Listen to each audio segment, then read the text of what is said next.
what's happening. They up close and personal with Low, the question, the answer, and the truth. So where I left off at when I got the when I left, well like I say, my first count of Waycross, did like 2 years there. Got into it with the police, sent me to Smith, me and my little partner. And ended up getting into it with the police to death. Fast forward a little bit. Well, the first time I got into it with the officer at Smith, it was me and a little homie. And the second time I got into it by myself, kicked my arm while I was in the flop. I tried to cut him. So now fast forward, I'm at Reedville on High Met. They gave me 5 years. I'm probably like 20, maybe 21. I was about to turn 21. Went in at 18 in 05. I held it 08. I'm on High Met. They gave me 5 years. And that was my introductory to mental health. Boy, that was a crazy experience. I think I did what, 5? I think I did 8. I think I did like 5 and some change at Reedville. So I'm back. I'm at Reedville. I'm behind the bars. We got 3 ranges. The bottom range, middle range, top range. I'm on the top range. I'm next to a dude from my city, but I don't know him from the street. He was alright from the little area we was in. Like I ain't meet him no more after I left from behind the bar. So I was there probably right at a week before they came with my max hearing. That they went at my cell number like 3 minute talk. Told me what I was down there for, told me what my charge was, asked me how I plead. I said not guilty. They said they found me guilty and gave me 5 years High Met. So in my mind, I'm like, man, shit.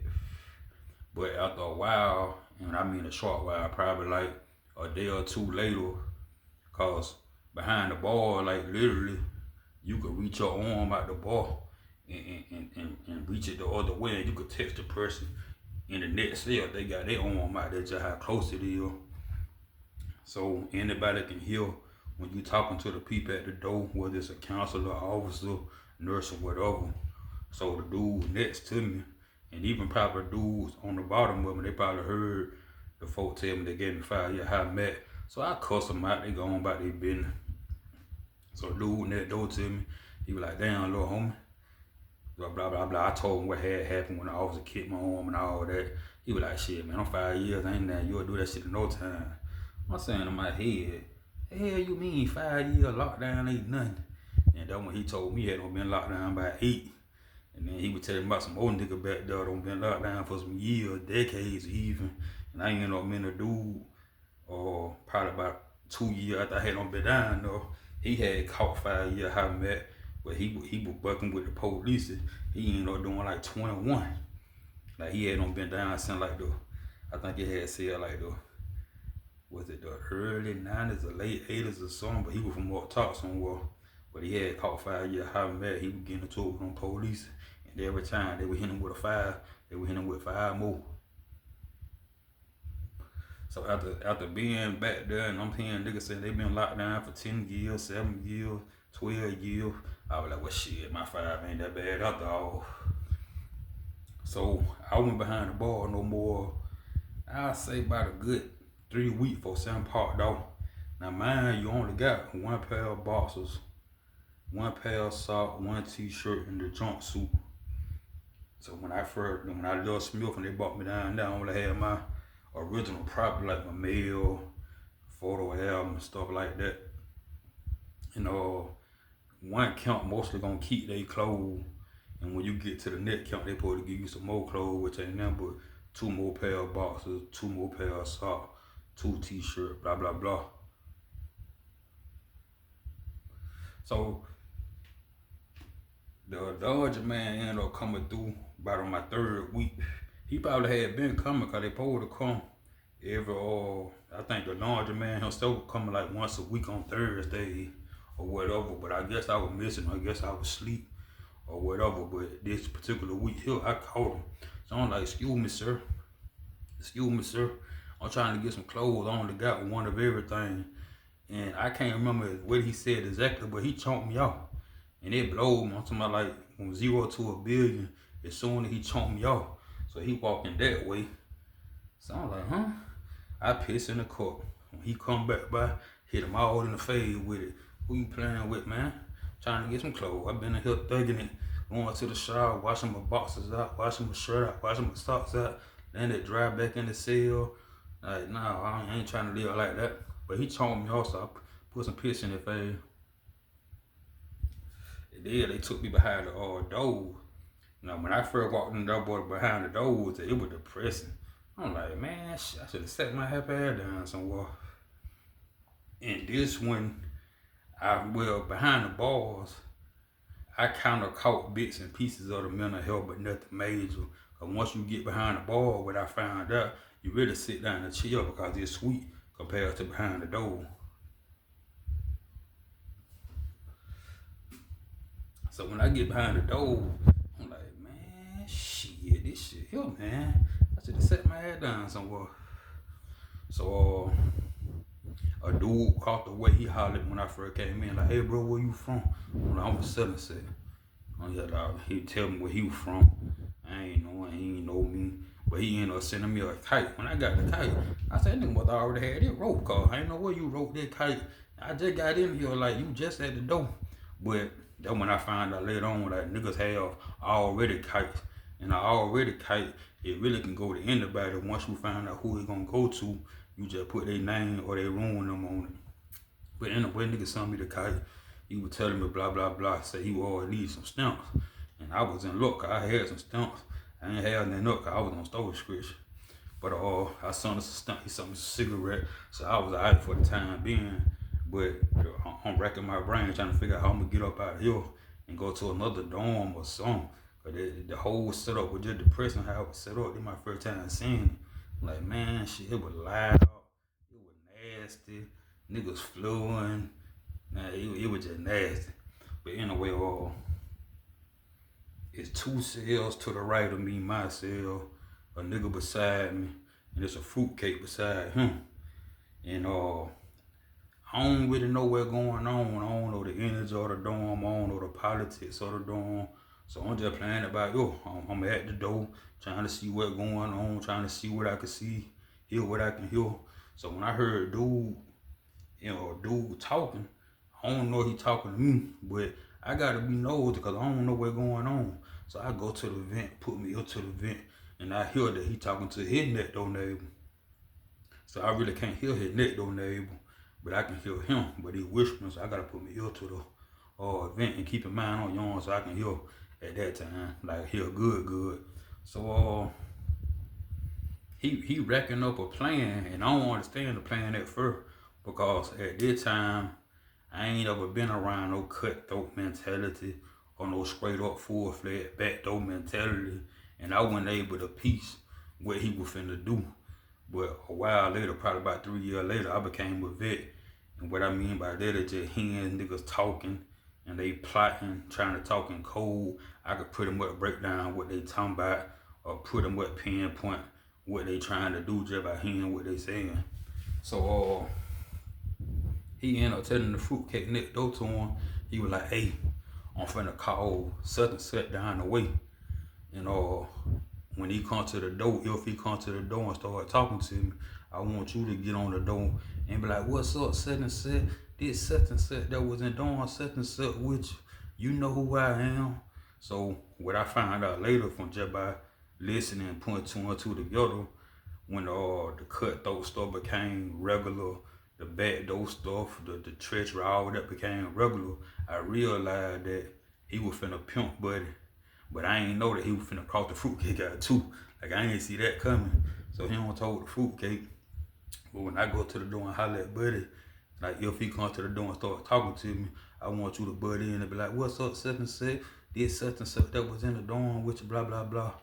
So I'm guessing, well, I was guessing then because I know now that Buddy who was next door to me, he probably knew Buddy was gonna be like, nah, you got me fucked up. You don't know me, I don't know you.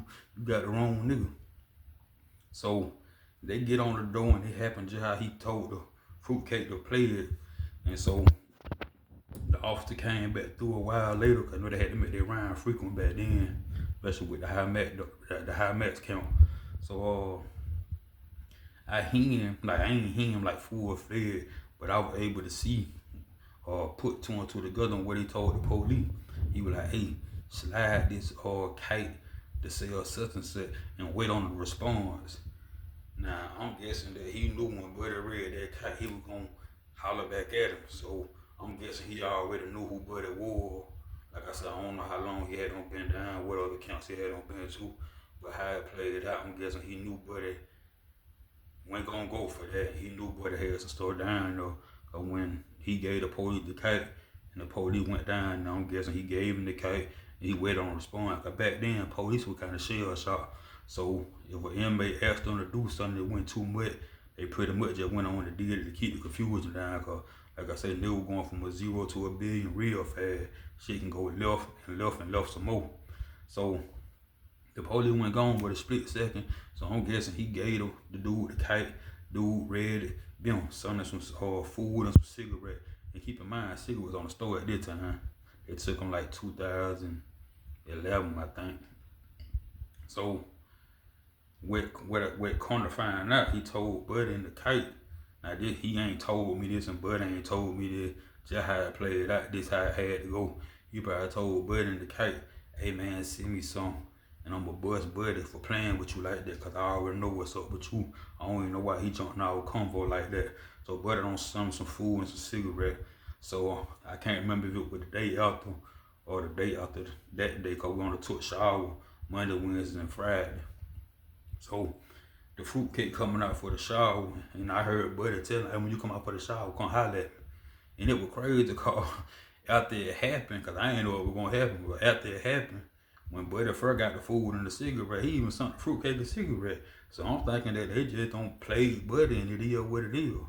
So I wasn't able to put two and two together that when he sent him that kite and when he sent him the food and the cigarette, he had told Buddy he was gonna handle that for the fruitcake trying. So the fruitcake come out for the shower on already being that they start on this side on the Monday, start on that side on the Tuesday. But anyway, fruitcake come out for the shower. He come to Buddy cell, and I ain't know at that time, but nigga be rigging they flap. And half of the time, police didn't even mess with them. Just tell them, hey, have it up when some kind of rank or somebody with some position come in, just have it up. Other than that, it is what it is. So the fruitcake don't come to his door to holler at him. He don't bust that flap. He don't shit the fruitcake down. So how the fruitcake responded, I don't think that the fruitcake knew that was in the plan. But he don't shit the fruitcake down. Blah, blah, blah. So they moved him. Now I take that back. After he shitted the fruitcake down, they took him to the shower. They called the search team down because he went cuffing up. And then he cut himself. And then they moved him. So when they were like, he cut. I'm like, what? He cut what? And they were like, nah, he cut himself. I'm like, damn. So that was my first time being around that. I'm like, he cut himself. I'm like, damn. But the dynamics of that, I was like, damn, man. Cause I ain't like at Wade Cross, wasn't none of that going on. At Smith, wasn't none of that going on. Well, I take that back. At Smith, it was sprinkles of it, but nothing major to where it'll be an issue. Cause whenever you went left field at a camp that ain't mental health, they'll just send you to a mental health camp to get evaluated. And from there, they either gonna keep you or send you back. More than likely, they're gonna send you back. But I never heard or seen of that Waycross, but when I got to Smith, I did see sprinkles up. But when I got to Reedville, it became full-fledged. So Buddy had on cut and they moved him. And our counselor ended up coming through later on that day. I would tell him like, hey man, I don't know nothing about nothing. I just got down here, they gave me 5 years high mat, like blah, blah, blah, blah, blah, blah. But I don't know if she was rocking with me because she ain't know me and I ain't never crossed her or cussed out or whatever. But she said she was gonna try to get me moved. She ended up getting me moved. It wasn't that major because she just got me moved upstairs. And upstairs wasn't really better. It was just less people. I think downstairs were like 28 people and upstairs were like 13. But it was just a better setup if you had to pick like where you would rather be downstairs or upstairs. Anybody with a little common sense would probably pick upstairs. But yeah, when that happened, I went upstairs. And then the mental health just became rampant because, like I say, Reedville, even though it was a high met, it was a mental health camp. But and when I went upstairs, it really wasn't no better because the dude next to me, he used to spread boo boo every day. Like that's what he do. He would spread boo boo. But it was crazy, man. So the mindset was like to be 18, locked up with 15 years, and you gotta accept that. Like I say, I had been in trouble a few times, but I ain't never get in the interrogation room or get in the back of the police car and crying and whining and now I miss my mama, my grandmama sick. I really ain't care about nothing. And that was sad because it don't matter what you going through on the street, man. Like I tell people now, like we really got it made, and I'm just gonna like call it how it is to be from America when you got like Haiti and the other what they call third world country. You can get on your phone right now, go on YouTube and Google like walkthroughs or the slums or this third world country or that third world country, and you look at them. I mean, they still maintaining, and they ain't got half of what we ain't yet. You know what I'm saying? So for us to complain how we complain and not be grateful for nothing, like the ball really in our court. And like I say, I ain't really talking about chain gang in general. I'm talking about my thought process when I was going through them little 15 years. Like I say, I cared that I left my mama. Like after I sat in there and realized I can't do nothing for her, really can't, blah blah blah. Yeah, I felt the wrath of it. But when you a street nigga, cause the average street nigga is stupid. That's why you see some of the stuff that go on, you be like, what they thinking? No, they ain't thinking. That's the thing. And if they is thinking, they don't know how to think. So it still amounts to nothing as far as the thing they do, how they do it, how they respond to things. Like when you think about it, man, I don't care what I ain't got. Since I ain't been out that box, man, I ain't finna sell nothing. I ain't finna rob nothing. I ain't finna scam nothing. I don't care what I ain't got. If I ain't got it, I'm just gonna have to look at it like I ain't got it yet. I'm just gonna work, stack some money, save some money. If I want it, I get it. But that shortcut, it ain't where it's at, man. Cause like I said, the average nigga out here now, yeah, they seem to be piped up. They seem to be on their time. But the average nigga already know if they get caught, they gonna tell something. You know what I'm saying? So that take the genuine out of it. That take the so-called brotherhood out of it. When you got a clique of 4, 5 niggas and they out here doing this, they doing that, and they doing the third. When you got 300, I already know, boy, when you ever get caught, I gotta get you. And the government, the way the government play it, is already ordained. They don't care. That's why your me and 5 dude go rob a bank. If I get caught, if I tell on them 4 dudes, they'll probably give me 10 years, serve 2. You see what I'm saying? Then they tell you they're gonna put you in a witness protection program. But so you gotta understand what makes me telling on them make it where you will give me a pat on the back and put me, cause information. Y'all don't understand how important information is. They really don't care that y'all robbed the bank. They really don't care about none of that. The fact that you told something that they didn't know. I like, well, so even if I did tell you, why would you give me a time cut? You see what I'm saying? And like I say in the other video, George, you probably got in the other state too, but Georgia got whoever squeal first get the deal first. And niggas know that. You see what I'm saying? So, but you gotta think about the irony of it. If we just did something and I get caught and I tell, what does that do for y'all to where you'll cut my time and even offer me witness protection, da da da da, and then you want to go deeper? Well, I don't really know how slavery went, just by what they talk. Like, I don't really care to debate about anything that happened before '86. Like, I don't know what happened. You know what I'm saying? I know what people don't told me, and when I develop my own bit of common sense, I can either go for this, I can either not go for that. But I don't know, so that's a whole different ball game. Whether we gonna take into consideration what we don't been taught how slavery was, that's why when they used to so-called escape, they go hunt with the dogs, the guns, and be willing to kill them or whatever, however. So they take into consideration. If I go to Tank Game, I got 10 years, I can go do those 10 years and walk out the gate. And everything will appear to be everything. But if I got 10 years and after 3 years I escape, they gonna come hunt me with the dogs, with the guns, willing to kill me or whatever. So it deeper than what we think. And it all boils down to, man, just being able to think.